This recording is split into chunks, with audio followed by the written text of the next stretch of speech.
మందిరానికి వస్తున్నాం, మంచిది. మందిరానికి రావడం అంటే దేవుని యొద్దకు రావడం. ఏంటిది? మందిరానికి వస్తున్నాం అంటే ఎవరి దగ్గరికి వస్తున్నాం? దేవుని దగ్గరికి వస్తున్నాం. మనుషులు లేక దేనికి? దేవుని యొద్దకు మనము వస్తున్నాం కదా. మరి దేవుని యొద్దకు వచ్చినప్పుడు దేవుని యొక్క ఏం నేర్చుకుంటున్నాం?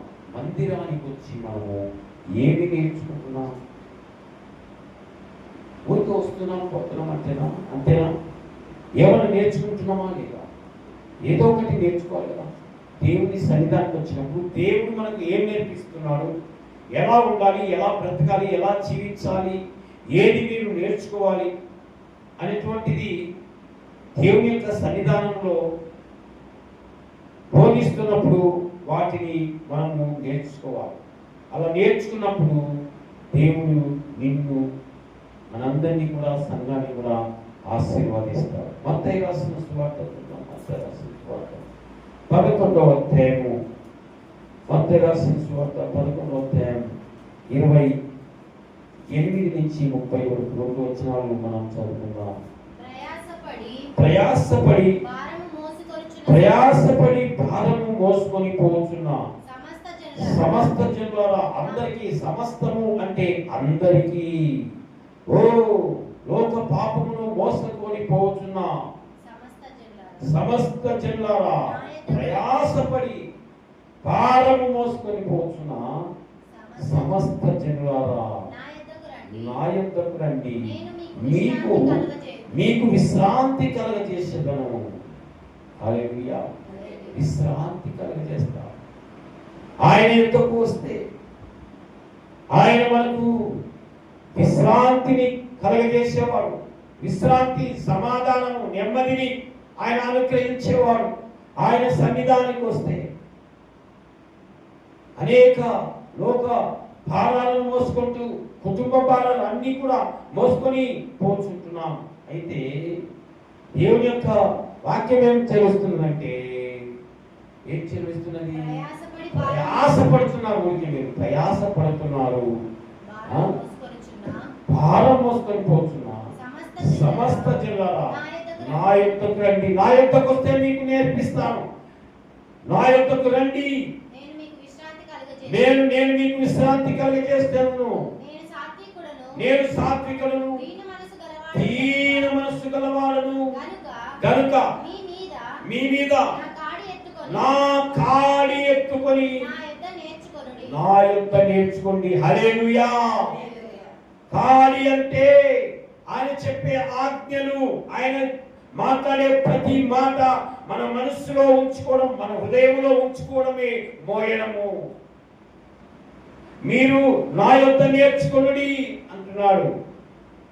ఆయన ఆజ్ఞలను నేర్చుకోవడమే ఆయన కాడి మోయుట. నా యొద్దకు వచ్చి మీరు నేర్చుకోండి అంటున్నాడు. అప్పుడు మీ ప్రాణములకు విశ్రాంతి కలుగుతుంది. హల్లెలూయా. ప్రాణానికి నెమ్మది లేదు, సంతోషము లేదు, సమాధానము లేదు. అందుకని అంటున్నాడు, అలా ఎందుకు మీరు ప్రయాస పెడతారు? అలా ఎందుకు మీరు మరి ప్రయాస పడుతున్నారు? మీరు నా యొద్దకు రండి, నేను మీకు విశ్రాంతిని కలగజేస్తాను, నెమ్మదిని కలగజేస్తాను. నా యొక్క నేర్చుకోండి అంటున్నాడు. నా యొక్క నేర్చుకోండి. ఏదైనా అబ్బా అవుమా. మనం ఏమనుకుంటామంటే, మోసేదంటే ఓయమాని శిలువ మోసేది కదా, మనం కూడా శిలువ మోయలేమో, అంత పరువు మనం ఎలా మోయాలని నువ్వు అనుకుంటున్నావేమో. ఆయన అంటున్నాడు, నా యొద్ద నేర్చుకోండి. ఆయన మాటలను, ఆయన ఆజ్ఞలను అంగీకరించడం, ఆయన మాటలు వినడమే నేను బరువు మోయడం. హల్లెలూయా. సులువు కదా, సులువుగా ఉంటది కదా. మన ఆజ్ఞలను పాటించడం మనకు చాలా కష్టంగా ఉంది. కనుక నా ప్రియమైన దేవుడారా, దేవుడు నా యొద్ద నేర్చుకోండి. మీరు మందిరానికి వస్తున్నారు, ఏమి నేర్చుకుంటున్నారు? మీరు నేర్చుకోవాలి. మందిరంలో ఏది చెప్తే అది మనము నేర్చుకునే వారముగా మనం ఉండాలి. అలా చూసారా, ఎందుకు మీరు ప్రయాసపడుతున్నారు? ఎందుకు వేదన చెందుతున్నారు? ఎందుకు ప్రయాసపడుతున్నారు? మీరు నా యొద్దకు రండి, నా యొద్ద నేర్చుకునండి. మీ కుటుంబంలో సమాధానం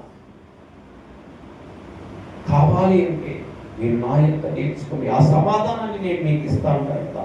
ఎప్పుడు సమాధానం అంటే ఆయన ఆజ్ఞలను పాటించినప్పుడు, ఆయన మార్గంలో నడుస్తున్నప్పుడు నీవు సమాధానం అనేటువంటిది ఉంటుంది. నా ప్రియ సహోదరి సహోదరుడా, ఆయన ఆజ్ఞలను పాటించే వారంగా మనం ఉండాలి. హల్లెలూయా.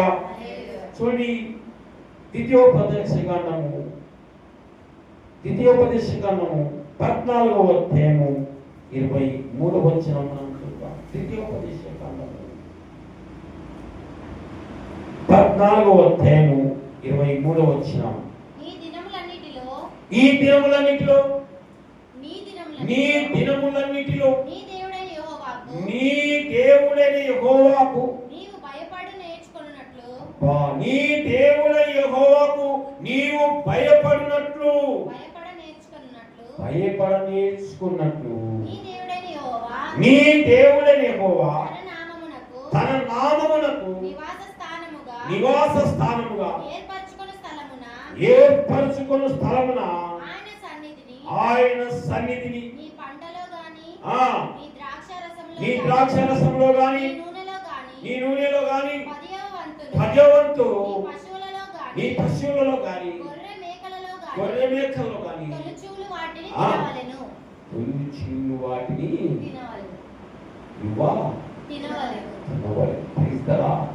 హల్లెలూయా. అది దశమ భాగం అంటారు. ఏమంటారు దాన్ని? దేవునికి ఇవ్వడము నేర్చుకోవాలి. క్రైస్తవా, హల్లెలూయా. దేవునికి ఇవ్వడం నేర్చుకుంటాం. నీ మందిరానికి వస్తే అది ఆజ్ఞల్లో మనం కూడా ఒకటిగా మనం చూస్తున్నాం. చూడండి, ఇంకొకటి సామెతల గ్రంథం చూద్దాం. సామెతల గ్రంథము 8వ అధ్యాయము 13వ వచనం. సామెతల గ్రంథం 8వ అధ్యాయము 13వ వచనం. ఇంకా ఏం నేర్చుకుంటాం? దేవుని యొద్దకు వచ్చినప్పుడు మనం ఏం నేర్చుకుంటామో చూడండి. యెహోవా యందు దేవుని యందు భయభక్తులు కలిగి ఉండుట చెడుతనమును అసహించుకుంటాయే. అంటే నీవు ఎప్పుడైతే దేవుని యందు భయభక్తులు కలిగి ఉండడము నేర్చుకుంటావు, దేవుని యొక్క సన్నిధానానికి వచ్చినప్పుడు, దేవుని యొక్క మందిరానికి వచ్చినప్పుడు వీటన్నిటిని కూడా నేర్చుకుంటావు. గర్వం ఉండదు, అహంకారం ఉండదు, దుర్మార్గత ఉండదు. ఏదైతే లోకములో ఉన్నవి వాటన్నిటిని కూడా మనలోంచి దేవుడు తీసివేస్తాడు. చెడు మాటలు కానీ అబద్ధము కానీ ఏది కూడా మనము వాటిని ఏం చేస్తామంటే మాట్లాడాలి. ఎప్పుడంటే దేవుని యందు భయభక్తులు కలిగి మనం జీవిస్తున్నప్పుడు, దేవుని యందు భయభక్తులు కలిగి ఉండడం నేర్చుకుంటే ఇవన్నీ కూడా నీలోనికి వస్తాయి. దేవుని యందు భయభక్తులు కలగలేకపోతే నీవు వీటన్నిటిని కూడా నేర్చుకోలేవు. భయము భక్తి అనేటువంటిది ఉండదు నీలో. కనుక దేవుని యొద్ద నీవు నేర్చుకోవాల్సినటువంటిది ఇదన్నమాట. దేవుని యొద్ద నీవు నేర్చుకోవాలి. Praise the Lord. Hallelujah, hallelujah. అదే ద్వితీయోపదేశకాండం 5వ అధ్యాయము 1వ వచనం చూద్దాం. ద్వితీయోపదేశం 5:1. నా విధులను 5వ అధ్యాయము మోషే ఇశ్రాయేలులందరినీ ఇట్లనెను, ఇశ్రాయేలులారా, నేను మీ వినికిడిలో నేను చెప్పుతున్న ఆ యొక్క కట్టడలను విధులను విని వాటిని నేర్చుకోవాలి. అక్కడ దైవ సేవకుడు ఇశ్రాయేలు ప్రజల మీద సేవకునిగా ఉంచినప్పుడు, ఆ ప్రజలు నడిపిస్తున్నప్పుడు దేవుడు ఆయనకి ఏదైతే ఆజ్ఞాపించాడో వాటన్నిటిని కూడా ఇశ్రాయేలు ప్రజలకు ఆయన బోధిస్తున్నట్టుగా వారంగా మనం చూస్తున్నాం. ఈరోజు మనము కూడా ఆ యొక్క విధులను, ఆ యొక్క కట్టడలను నేర్చుకోవలసిన వారమై మనం ఉండాలి. హల్లెలూయా. దేవుని యొక్క మందిరానికి వస్తున్నప్పుడు వాటన్నిటిని కూడా కైకొనాలి. ఎప్పుడైతే దేవుని యందు భయభక్తులు కలిగి ఉంటావో ఇవన్నీ కూడా నీలో ఆటోమేటిక్ గా అవన్నీ వచ్చేస్తాయి. వినగలిగే స్వభావం వస్తుంది. మరి వినయము, విధేయత మీలో వస్తుంది. ఎప్పుడంటే దేవుని యందు భయభక్తులు కలిగినప్పుడు ఆయన్ని ఆ మంచి మనసు దేవుడు అనుగ్రహించేవాడుగా ఉంటాడు. నా విధులను, నా కట్టడలను నీవు విని వాటిని నేర్చుకొని వాటిని అనుసరించడం అంటే పాటించడం. వాటిని అనుసరించి వాటిని పాటించాలి, నడవండి. అలాగే నడిస్తే నీ కుటుంబం ఆశీర్వదించబడుతుంది, నీ కుటుంబము దీవించబడుతుంది, నీ కుటుంబంలో సమాధానం, నెమ్మది దేవుడు నీకు అనుగ్రహించేవాడుగా ఉంటున్నాడు. కనుక నా ప్రియమైన సహోదరి, సహోదరుడా, ఈ మాటలు వింటున్న నీవు దేవుని యొక్క నీవు ఏం నేర్చుకుంటున్నావు? దేవుని యొక్కకు వచ్చినట్లయితే వీటన్నిటిని కూడా నీవు నేర్చుకుంటావు. దేవుని యొక్క నేర్చుకోవలసినటువంటివి మనం నేర్చుకుంటే తప్పకుండా నీవు ఆశీర్వాదించబడతావు. ఏం చేస్తావు? ఆశీర్వాదించబడతావు. చూడండి ఇంకొక మాట, అదే మత్తయి రాసిన సువార్తలో 9వ అధ్యాయము 13వ వచనంలో మనం చూద్దాం.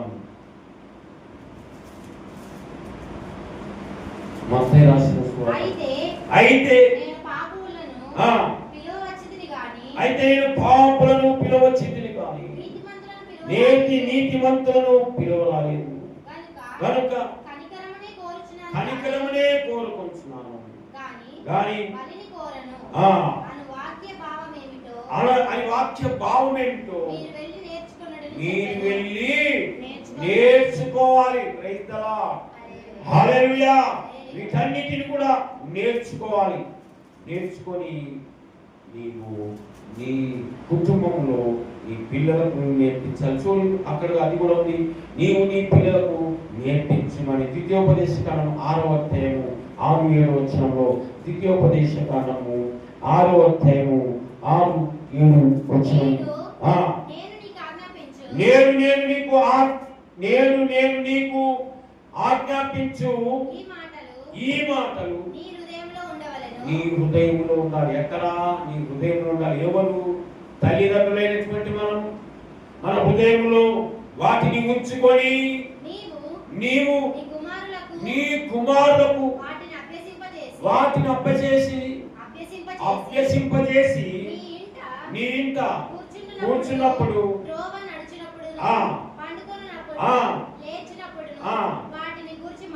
వాటిని గురించి చెప్పాలి పిల్లలకు. అప్పుడు ఇప్పుడు అయిపోయింది కదా. ఇప్పుడు ఈ రోజు మన పిల్లలు మన మాట వినడం లేదు. కారణం ఏంటంటే ఎవరు? తల్లిదండ్రులే కదా.